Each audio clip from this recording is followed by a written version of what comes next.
এই ভিডিওতে আমরা এই যে বীজগাণিতিক সমস্যাটি আছে এই সমস্যাটির সমাধান করব। প্রথমেই আমরা থার্ড রুট অফ 7.3কে ধরব এক্স এবং থার্ড রুট অফ 2.8কে ধরব ওয়াই।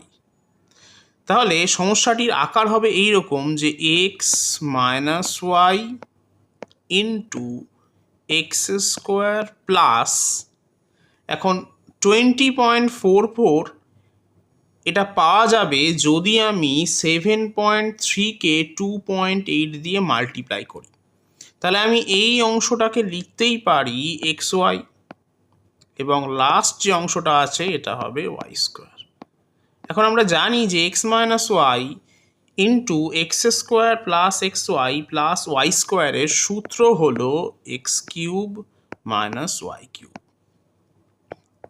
এখন যদি আমরা এক্স এর কিউব করি তাহলে এই থার্ড রুটটা উঠে যাবে, তাহলে পড়ে থাকবে 7.3। একইভাবে যদি আমরা ওয়াই এর কিউব করি তাহলে পাবো 2.8। এখন যদি আমি 7.3 থেকে 2.8 বিয়োগ করি তাহলে আমি পাবো 4.5। অতএব সঠিক উত্তর হবে অপশন বি 4.5।